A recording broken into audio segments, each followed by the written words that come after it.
Hello, this is Irma Baker welcoming you to our show. We're sponsored by RSVP, the Retired Senior Volunteer Program, which is a part of Mature Services. We like to think of our show like a kaleidoscope. We're bringing you an interesting array of individuals, organizations, and activities in our viewing area. We'll be right back with today's guest after these messages. RSVP of Summit County has been making a difference in our community since 1972. RSVP volunteers are increasing the quality of life by participating in programs and organizations that provide important services to the community. RSVP matches personal interests and skills with opportunities to serve. If you're interested in adding more meaning to your life and improving the lives of others, please call 330-253-4597 extension 166. Welcome back. Our guest today is Kim Flodham, and Kim is the editor of Bee Culture magazine and is very greatly associated with the AI Root Company in Medina. Kim, it's wonderful to have you with us today. Nice to be here, Irma. Thank you. Well, we asked you to come on the show because you are someone who really knows about bee culture. And frankly, I have to tell you, I don't know much about bee culture. I know that there are honeybees and we need them to pollinate flowers and we get honey from them and all other kinds of good things as a result of that. But I'd have to say I'm one of those people who a bee comes near me and I get a little shaky about that. Tell us a little bit about bees and bee culture. Well, Bee Culture, the magazine, was started by AI Root about 140 years ago because he was interested in bees and beekeeping like you are, and he got into the business because he was running a jewelry store on the square in Medina. Looking out the window one day and a swarm of bees flew by. He challenged one of his employees to go and catch that swarm and bring it back, and if he could, he'd pay him a day's wages. And the employee, knowing about bees, thought this was going to be pretty easy. He went and gathered the swarm, brought the swarm back to AI. AI became a beekeeper, and that's how the company got started. He started manufacturing supplies, making honey, and writing a lot about his adventures in another magazine called the American Bee Journal. After a while, then he started his own magazine because his company was growing and growing, and was the start of Bee Culture magazine. It was originally called Gleanings in Bee Culture, but a while back it was shortened to Bee Culture. But that was the gem of how it started. Well, he sounds like a man who could be interested in anything that was in his world. But he actually, from what you've just said, he became a beekeeper, or do they say bee culturer? It'd be beekeeper. He became a beekeeper, yes. He became a beekeeper, yep, with no previous understanding or knowledge or experience or interest in beekeeping, just because he saw that swarm. Correct. That's what got him started, and he made an excuse to get out of work the next day, and he went up to Cleveland and he got a book by a fellow named Langstroth that was modern beekeeping. Langstroth had introduced modern beekeeping to the world. He read the book. He said, "This is what I want to do. I think I can do this." He started building equipment based on the design of the hives that Langstroth did. Pretty soon he had a beehive factory in his jewelry store, factory, and it became pretty evident that this wasn't going to work. It expanded and expanded. He went to the fairgrounds in town and he bought the fairgrounds and he built himself a factory, and it was for the time a huge factory. And his beekeeping business began to thrive, and it's interesting that you mentioned that he had a lot of interest, but he was one of those, the right person in the right place at the right time, because he was a very innovative thinker, and he saw the advantages of a lot of the things that were happening in the world. Right about the time he was doing this, the railroads in the U.S. Connected east, west, north, south. So he had a way to deliver his goods almost anywhere he wanted to. The post office at the time was expanding, and so he had a way to deliver his advertisements and his catalogs just about to anywhere he wanted to. And the school systems in the U.S. were beginning to expand rapidly, so a lot of people were no longer illiterate. They were able to read the advertisements that he sent, so he created a demand, and then his factory was able to supply that demand. He was very, very clever. So what you're saying is then he was not just a local shopkeeper. He expanded beyond that. Was it mostly in the Ohio area, or did he go beyond? He was national. In fact, he was international. After a while, his business expanded internationally, but he had what we call dealers who would buy, he would send his supplies to, and they would distribute them locally from coast to coast, and from Canada to Mexico, and into Mexico, and Puerto Rico, and Cuba, and he was international. Then he must have had a very good reputation. The one thing that the Root Company has always prided itself on, from the first day that he did it, even before he got into beekeeping, he manufactured jewelry, and his jewelry was always the best there was. He didn't make as much as a lot of people, but he made the best that you could buy. And when he got into the beekeeping business, he kept that faith to producing a quality product. And the Root Company has always been known as producing. It's always been top shelf. When he went into the beekeeping business, did he have a hard time getting people to work for him? Were people afraid of getting stung? Well, no. Most of the people that worked for him were, of course, in the manufacturing part of the business, so there wasn't, a lot of people didn't get into the beekeeping, but gradually that changed. And the Root Company became one of the biggest beekeepers in the United States, one of the largest honey producers in the United States. So you would have to hire people who were comfortable around bees, and at one time there was a large crew that every day they went out and kept bees. They managed them for honey production and raised queens and did all of the things that you needed to do. So I don't think it was hard, because he always had enough people. He must have been at one time one of the biggest employers then in the area. He was. For a long time the Root Company was one of the largest, certainly one of the largest employees in the Medina area. The trouble with a seasonal business like manufacturing beekeeping equipment's seasonal. You use a lot of it in the summer and you don't use much of it in the winter. So it was often a struggle to keep all of his employees busy during the winter, and he began to branch out. He made toys and he made other things for wood. And if you could make it out of wood, they managed to make it in that factory. Well, you brought along a washboard that he made. It was an advertising. Yes, you have it right there. A little washboard that was part advertising and part useful. And this was the advertising size, and they had a full-size one that he sold in his store. In his store in Medina, it was an early, actually kind of an early Sears and Roebuck store, because in his store he had a penny counter and a nickel counter and a dime counter, and all of the things that were in there you could go in and buy for a penny or a nickel or a dime. And they weren't beekeeping supplies. They were anything that you could get that he could sell you. If he could buy it and sell it, it was probably in his store. Well, he also went into the candle making business. That was kind of a natural offshoot of beekeeping. Well, their honey business really was very prosperous for a long time, but eventually it was bought out by members of the beekeeping industry. And suddenly he had this large, basically this large hole in his manufacturing facility, and no longer was able to fill it up because they weren't packing honey anymore. At the same time, one of his sons, Huber, was playing tennis with a local Catholic priest, and the priest was commenting on the fact that it was difficult to find pure beeswax candles for his church. At the time they needed pure beeswax candles, and Huber, being as bright as his father, said, well, we have access to a lot of beeswax, and maybe we should be talking to each other. And that's how the business of the church candles got started, is through that interaction with the Catholic priest. So that manufacturing hole in the company was suddenly filled by, and they started manufacturing candles. They were making something at the time called foundation, which is what beekeepers use to give bees a template on making their comb. So they started making candles just by rolling those sheets of beeswax.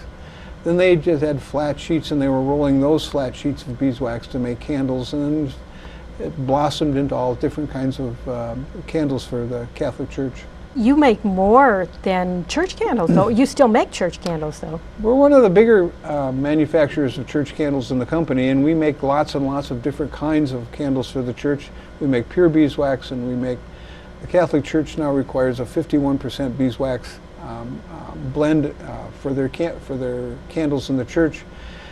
But after a while, it was easy. Once you've developed the equipment and the skills, and you've got the trained employees of making candles, church candles aren't a lot different than the decorative candles in the home. And so they started going in that direction, and that involved some new techniques and technology that they needed to. They're adding scents, and they're adding colors, and they're adding different shapes and sizes. But over the years, I think they started as about in the 60s. They kind of started in that direction, and now we're certainly one of the larger manufacturers candles for the home decorative candles. They smell nice, they look pretty, they burn well.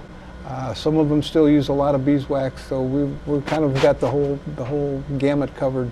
Well, you brought some along to show us, and they really are lovely candles. And I wish that our viewers could smell them, because the fragrance is just wonderful. And I notice you do have a church candle there, right in the center of our display here. That's one of our 51%. The other candles we have some pure beeswax candles for the home. If you like the smell of beeswax, and I really don't know anyone who doesn't like the smell of burning beeswax. We've also got some of our scented fragrance candles there. One of them smells like blueberry. It smells to me like warm blueberry pie, which is pretty hard to beat. And the other one smells like honey. And me being a beekeeper, it's got to be pretty good not to fool me. And this one fools me. This one smells like honey. But we sell a lot of colors and fragrances and shapes and sizes. And if any kind of candle that's manufactured, you'll find it at the Root Company. When you say that you find it at the Root Company, does that mean that you have a retail operation that people could come and actually buy candles from you? We've got a lot going on up at the store. Once they moved out of the original factory into the new factory that they built here about 15 years ago, they turned the original factory, the first one that he built back in the 1880s, into our retail store, and it's huge. It's a very large building, and it's on 2 floors, and it's got everything from the home that you can imagine, including, of course, all of our candles. We have an observation beehive up there, which is a tie to our traditional past, and that my wife and I manage. And we have outside the store now, just this year, we're starting to put in a pollinator garden. We've been heading in that direction for some time, and now we've got a garden across the street from our store that people can look at, and that all of the plants are pollinator friendly.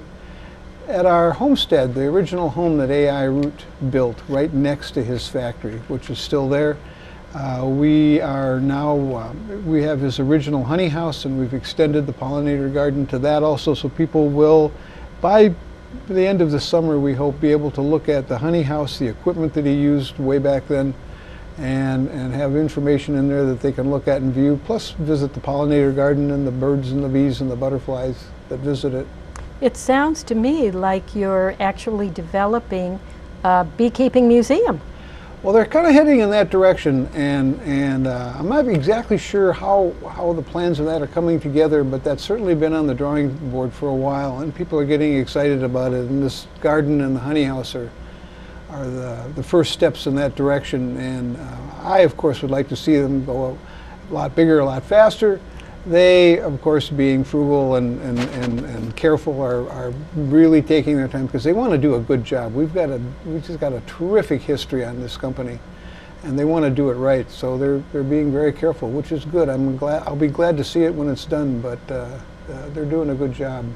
Well, I hope that when they have that museum up, that they play the little video that's on the rootcandles.com website. Because I watched that, and it was just fascinating. That video from 1919. I mean, well, obviously it's a video of what was filmed at that time, but showing Mr. Root and his factory, his employees, demonstrating the bees, and it is just a fantastic piece of history to have that coverage from 1919. It is, and I watch it every once in a while just to remind myself where we were and where we've come from, but also to keep in front of me the fact that we still work hard and do a good job and produce a quality product.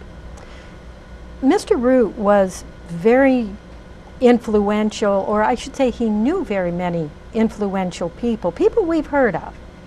I was very surprised to see that he was in correspondence with Helen Keller. Can you tell us a little bit about that? They did write letters back and forth, and when you think of Helen Keller being both blind and deaf and being able to, we have one of her letters in our corporate office hanging on the wall. They corresponded back and forth. He also did a lot with the Wright brothers, who were down in the Dayton area. And if you recall, the Wright brothers did their first flight at Kitty Hawk, and where they took off and they just kind of went straight and then they landed. Well, AI was in touch with them all during this time, and when they were back up in Dayton, they said, we're going to try something else, come down and watch us. So he went down to the field in Dayton, and what they did this time was that they took off and they turned around and they came back where they started, and that was the first time that had been done. So AI was just incredibly impressed. I mean, he had visions of transportation then of what we're doing today. People being transported in huge airplanes and being able to not be tied to the land.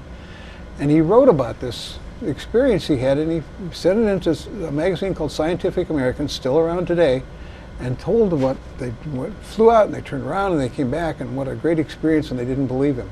They didn't believe him? They didn't. You mean they him. didn't? Okay. They said that's impossible. Man can't fly. It can't happen.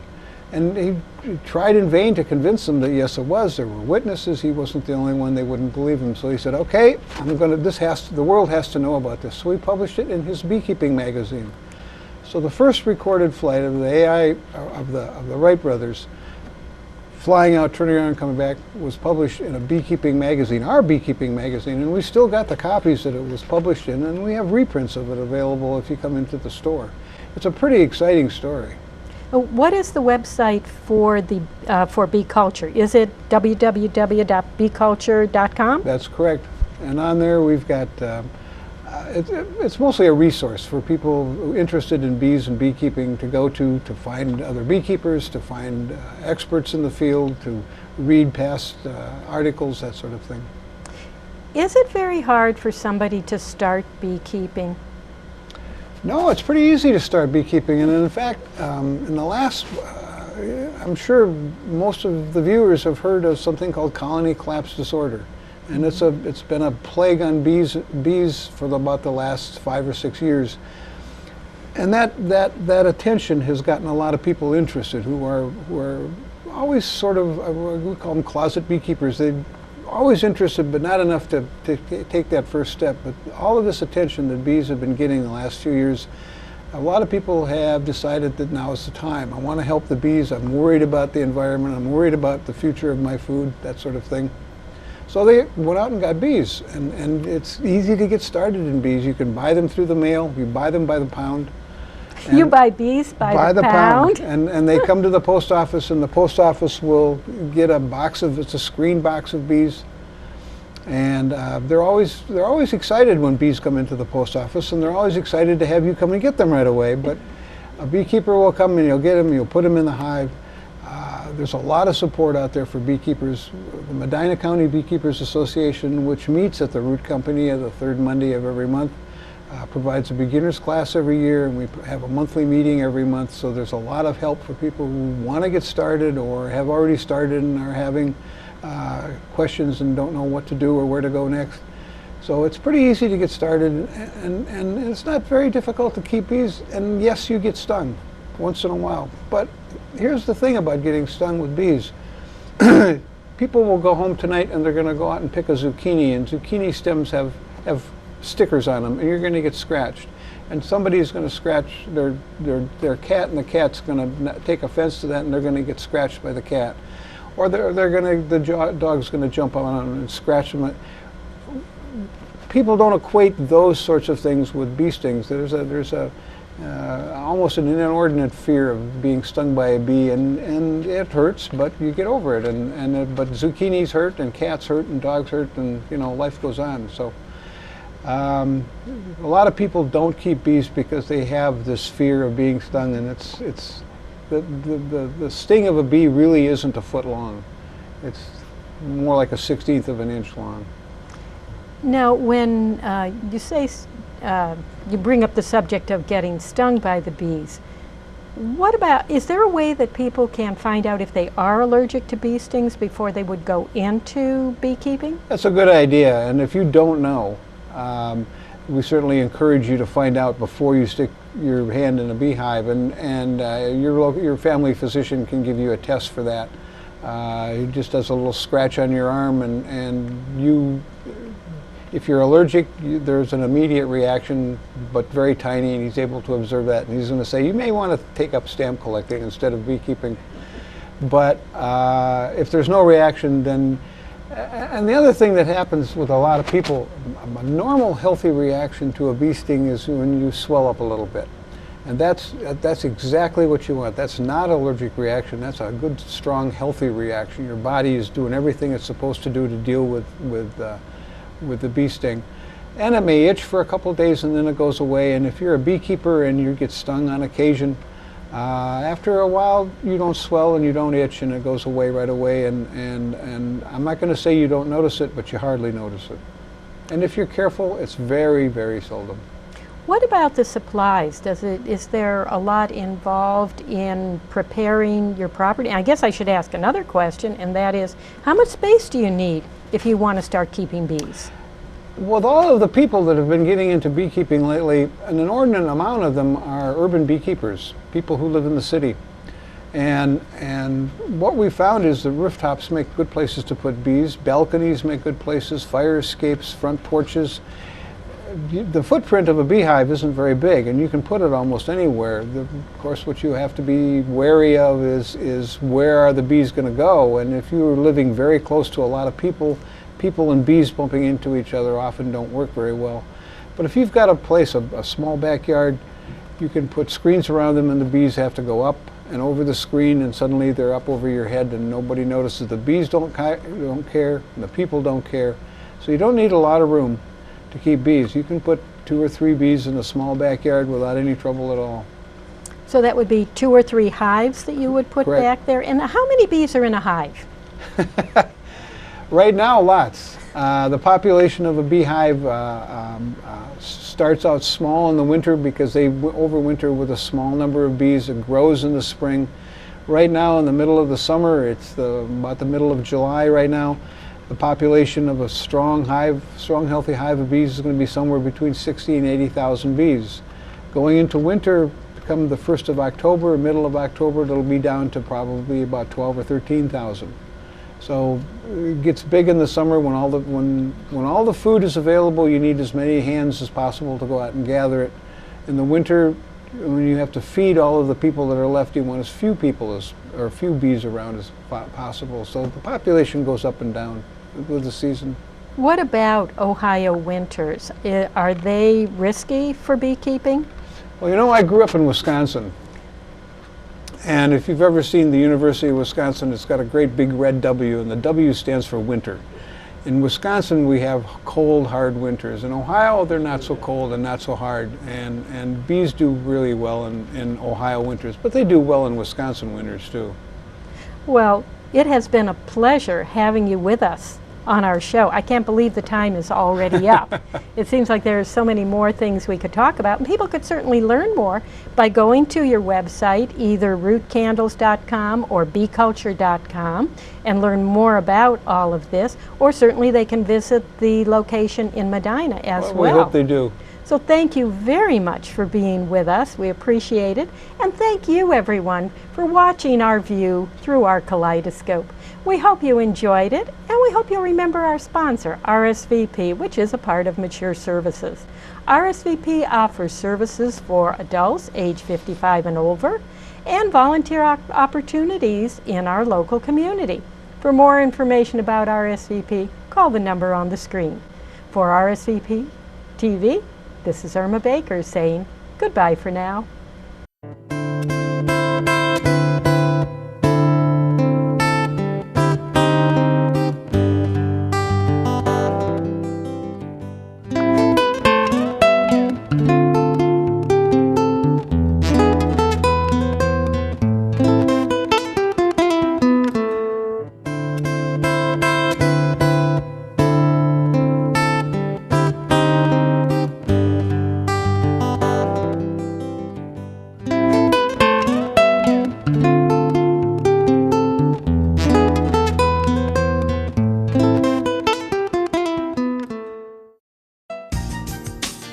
Since 1971, RSVP has been matching volunteers' talents to community needs.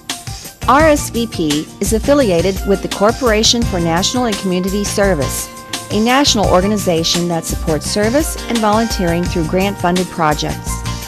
Volunteers organize neighborhood watch programs, tutor children, renovate homes, plant community gardens, assist victims of natural disasters, and serve their communities in many other ways. RSVP offers maximum flexibility and choice to its volunteers as it matches the personal interests and skills of Americans 55 and older with opportunities to serve their communities.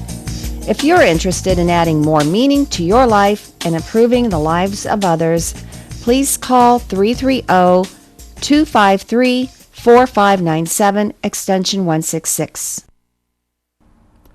Distribution of this program has been made possible through the generous support of the Kaler Law Firm. At the Kaler Law Firm, attorney Jim Kaler helps seniors and veterans who need long-term care keep some of their life savings in the family. For more information, visit www.protectingseniors.com. The mission of the Kaler Law Firm is protecting a senior's life savings.